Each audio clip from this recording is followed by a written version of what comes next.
Hello guys, ഞാനിപ്പോൾ എന്ത് പൊട്ടിപ്പൊളിഞ്ഞ ബൈക്കിന്റെ മേലെ നിങ്ങൾ വിചാരിക്കുന്നുണ്ടാവില്ലേ? വേറൊന്നുമല്ല, നമ്മൾ ഇന്നലെ ഇക്കാന്റെ ഫ്രണ്ടിന്റെ വീട്ടിൽ പോയപ്പോൾ പുറത്ത് കണ്ടൊരു സാധനമാണ് കേട്ടോ. മഴയും വെയിലൊക്കെ കൊണ്ടിട്ട് ആകെ ഇതാണ് അവസ്ഥ. കണ്ടു. അപ്പൊ ഞാൻ ഇക്കാനത്ത് ചോദിച്ചു, ഇപ്പൊ നമുക്ക് തന്നെ വീട്ടിൽ കൊണ്ടുപോയാലോ? ഇപ്പൊ ഒരു വണ്ടിപ്രാന്തനായത് കൊണ്ടും വണ്ടിയിൽ ഇഷ്ടമുള്ളത് കൊണ്ട് ഒക്കെ സമ്മതിച്ചു. അങ്ങനെ നമ്മളൊരു ഇക്കാന്റെ ഫ്രണ്ട് തന്നെയാണ് നമ്മൾ ഈ വണ്ടി ഇവിടെ എത്തിച്ചു കേട്ടോ. ഇതിന്റെ അവസ്ഥ എന്താണെന്നുള്ളത് നിങ്ങൾക്ക് കാണിച്ചു തരാം. വേറെ വണ്ടിയിൽ കയറ്റിയിട്ടാണ് കേട്ടോ ഇത് കൊണ്ടുവന്നത്. ഇതിന്റെ അവസ്ഥ നിങ്ങൾക്ക് കാണിച്ചു തരാം കേട്ടോ. അപ്പോൾ വണ്ടിന്റെ ഫ്രണ്ടിന്റെ അവസ്ഥ ഇതാണ്, മൊത്തമായിട്ട് പോയിട്ടുണ്ട്. ഈ പട്ടയും തേങ്ങയൊക്കെ വീണിട്ട് ഫ്രണ്ടിന്റെ അവസ്ഥ ഇതാണ്. പിന്നെ ഫ്രണ്ട് ടയർ ഫുള്ള് ജാമാണ് കേട്ടോ, അനങ്ങില്ല. അതുകൊണ്ടാണ് നമ്മൾ ഉറ്റിയൊന്നും കൊണ്ടുവരാൻ പറ്റാതിരുന്നത്. പിന്നെ വലിയ എഞ്ചിൻ അങ്ങനത്തെ കാര്യങ്ങൾ വലിയ പ്രശ്നമൊന്നുമില്ല. 2 കൊല്ലം മഴയത്തും വെയിലത്തും ഇട്ടിരുന്നൊരു പ്രശ്നം ഉണ്ട്. പിന്നെ അങ്ങനെ തുരുമ്പൊക്കെ പിടിച്ചിട്ടുണ്ട് കേട്ടോ, കാരണം ഉപയോഗിക്കാതിരുന്ന വണ്ടിയല്ലേ. പിന്നെ വേറെ അത്ര പ്രശ്നമൊന്നുമില്ല. അപ്പൊ നമ്മൾക്ക് ഇതിൽ ആദ്യം പെട്രോൾ ഒഴിക്കണം. നമ്മളൊരു ക്യാനിൽ കുറച്ച് മേടിച്ച് വെച്ചിട്ടുണ്ട്, അത് ഒഴിക്കണം. പിന്നെ എഞ്ചിൻ ഓയിലും നമ്മൾ റെഡിയാക്കി വെച്ചിട്ടുണ്ട് കേട്ടോ. 2 കൊല്ലമായിട്ട് വണ്ടി നിർത്തി വെച്ചിരിക്കുകയാണ്.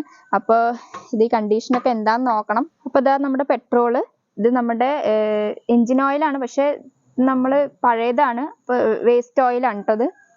നമുക്ക് ആദ്യം ഇതാ ഈ പെട്രോൾ ഒഴിച്ചു കൊടുക്കണം.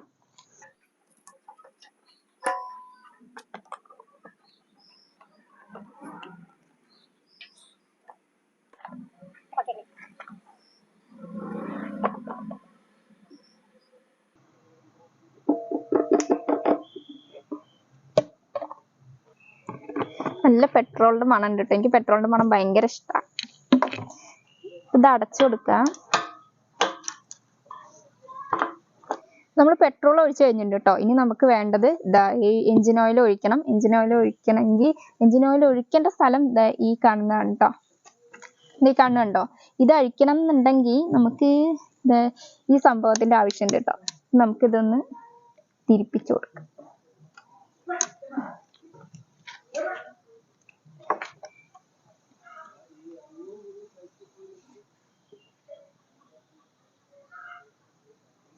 ഇത് കാണുമ്പോൾ നമുക്ക് മനസ്സിലാവും ഇതിൽ ഓയിൽ ഒട്ടുമില്ല, ഭയങ്കര ഡ്രൈ ആയി കിടക്കുകയാണ് കേട്ടോ. അപ്പൊ നമുക്കിതാ എഞ്ചിൻ ഓയിൽ ഒഴിച്ചു കൊടുക്കാം. അപ്പൊ നമുക്കിത് ഡയറക്റ്റ് ആയിട്ട് ഇങ്ങനെ ഒഴിക്കാൻ പറ്റില്ല, ഇതിന് ഈ ഫണലൊക്കെ ആവശ്യമുണ്ട്. പക്ഷെ നമ്മുടെ കയ്യിൽ നിർഭാഗ്യവശാൽ അതില്ല.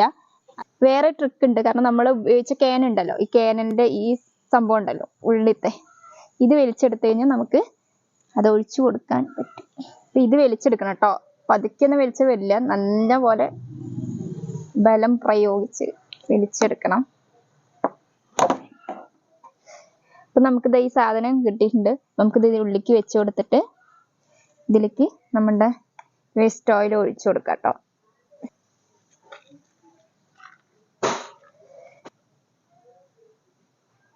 നമ്മളിതാ ഒഴിച്ചു കൊടുത്തിട്ടുണ്ട് കേട്ടോ. ഏകദേശം കുറച്ച് അത്യാവശ്യം ഒഴിച്ചു കൊടുത്തിട്ടുണ്ട് ഇതിലേക്ക് ഇട്ട്.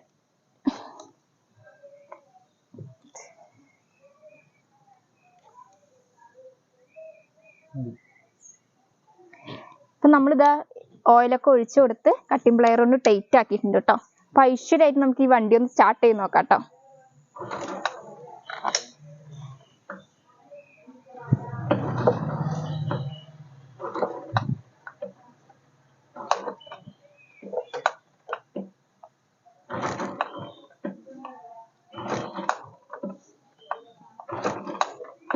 വണ്ടി സ്റ്റാർട്ട് ആവുന്നില്ല കേട്ടോ. ഇനി നമുക്ക് കാർബേറ്റിന്റെ ഉള്ളിൽ വെള്ളം കയറിയിട്ടുണ്ട്. മഴയത്തൊക്കെ ഇട്ടാണല്ലോ, അപ്പൊ വെള്ളം കയറിയിട്ടുണ്ടോ എന്നുള്ളത് അടുത്ത് നോക്കണം കേട്ടോ. ആദ്യം നമുക്ക് ചില വണ്ടികൾക്ക് ചെറിയ സ്റ്റാർട്ടിംഗ് ട്രബിളും കാര്യങ്ങളൊക്കെ ഉണ്ടാവും. അങ്ങനെയാണെന്നുണ്ടെങ്കിൽ ഈ കാണുന്നുണ്ടോ, ഇതാണ് കാർബേറ്റർ. അതിൽ കാണുന്നുണ്ടോ സ്ക്രൂ? ആ സ്ക്രൂ നമ്മൾ ജസ്റ്റ് ഒന്ന് സ്ക്രൂ ലൂസ് ആയി കൊടുത്തു കഴിഞ്ഞാൽ ഇതിൽ എന്തെങ്കിലും കരടോ അല്ലെങ്കിൽ എന്ത് സംഭവങ്ങളോ അടഞ്ഞു കിടക്കുന്നുണ്ടെങ്കിൽ ഈ കാണുന്ന പൈപ്പ് ഉണ്ടോ, ഈ വഴി താഴേക്ക് ഇതേനെ ഓവർഫ്ലോ ആയി പോകും കേട്ടോ. അപ്പൊ നമ്മൾ ചെറിയ സ്റ്റാർട്ടിംഗ് ട്രബിൾ ഒക്കെ ആണെങ്കിൽ ഇങ്ങനെ ഒന്ന് ചെയ്ത് നോക്കുക, ചിലപ്പോ റെഡി ആവും. നമുക്കിതൊന്ന് ചെയ്ത് നോക്കാം കേട്ടോ. ഈ കാണുന്ന സ്ക്രൂ ഉണ്ടോ, അവൻ ജസ്റ്റ് ഇതേപോലെ തിരിച്ചു കൊടുക്കുക കേട്ടോ, ലൂസാക്കി കൊടുക്കുക.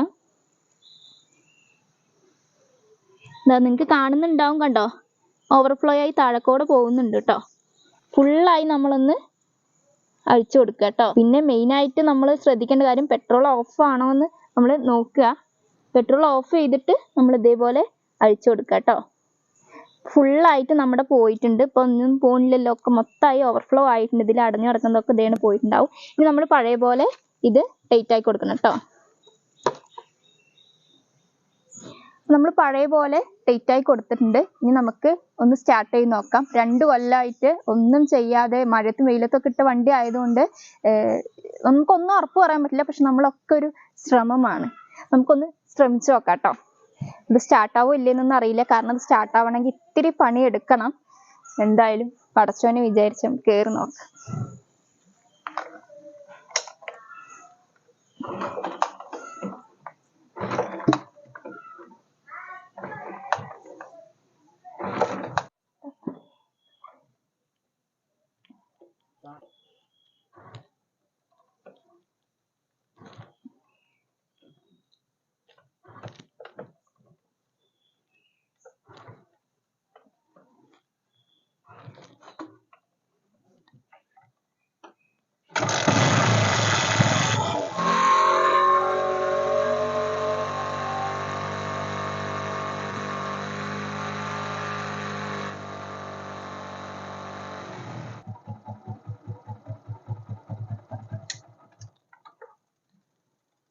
നമ്മുടെ വണ്ടി സ്റ്റാർട്ട് ആയിട്ടുണ്ട് കേട്ടോ. സ്റ്റാർട്ടാവുമെന്ന് വിചാരിച്ചതേ ഇല്ല കേട്ടോ. ഒരുപാട് നേരത്തെ കഷ്ടപ്പാടാണ് കേട്ടോ. അരമണിക്കൂറോളം ഇത് ഈ കിക്കറടിച്ച് കാലൊക്കെ വേദനിക്കാൻ തുടങ്ങി. ഒന്നാമത്തത് നമുക്ക് ഇതിന്റെ ശീലമില്ലല്ലോ. പിന്നെ എന്താ പറയേണ്ടി വെച്ച് കഴിഞ്ഞാൽ ഭയങ്കര സന്തോഷമായി. ഇങ്ങനെ നമ്മളൊരു കാര്യം ചെയ്തിട്ട് അത് സക്സസ് ആയി കാണാന്ന് പറയുമ്പോൾ ഭയങ്കര സന്തോഷമായി. അപ്പോൾ ഫൈനലി ഇത് സ്റ്റാർട്ടായി. ഇനി നമുക്ക് ചെയ്യേണ്ടത് എന്താ വെച്ച് കഴിഞ്ഞാൽ ഇതിത്തെ പഴയ പാർട്സ് ഒക്കെ മാറ്റി പുതിയത് വെച്ച് നമുക്ക് പെയിന്റ് ഒക്കെ അടിച്ച് സുന്ദര കുട്ടപ്പനാക്കി നമുക്ക് ടെസ്റ്റ് എടുക്കണം. എന്നിട്ട് ഇത് നമുക്ക് പഴയ പോലെ ഒരു വണ്ടിയാക്കി മാറ്റണം. പക്ഷെ അതൊക്കെ കൂടെ നമുക്ക് ഇതിൽ ഇൻക്ലൂഡ് ചെയ്യാൻ കുറച്ച് ബുദ്ധിമുട്ടുണ്ട്. കാരണം നിങ്ങൾക്കറിയാലോ ഭയങ്കര ലോങ് ആയി പോകും, നിങ്ങൾക്ക് കാണാനും ബുദ്ധിമുട്ടായിരിക്കും. അപ്പൊ ഇത് നമുക്ക് പാർട്ട് 1 ആയിട്ടും ബാക്കിയുള്ളത് പാർട്ട് 2 ആയിട്ടും വരും. അപ്പോൾ എല്ലാവരും വീഡിയോ ഇഷ്ടമായി കഴിഞ്ഞാൽ ലൈക്ക് ചെയ്യുക, ഷെയർ ചെയ്യുക, കമന്റ് ചെയ്യുക, സബ്സ്ക്രൈബ് ചെയ്യുക. അപ്പൊ എന്നെ പുതിയതായി കാണുന്നവരാണെങ്കിൽ അവരെന്തായാലും സബ്സ്ക്രൈബ് ചെയ്ത് വെക്കുക. എന്നാലാണ് പാർട്ട് 2 നിങ്ങൾക്ക് കാണണമെങ്കിൽ നോട്ടിഫിക്കേഷൻ ആയിട്ട് വരുള്ളൂ. അപ്പൊ എല്ലാവരും സബ്സ്ക്രൈബ് ചെയ്യുക, സപ്പോർട്ട് ചെയ്യുക. അപ്പൊ ഇനി ആ വീഡിയോ കാണുന്നവരേക്കും ബൈ.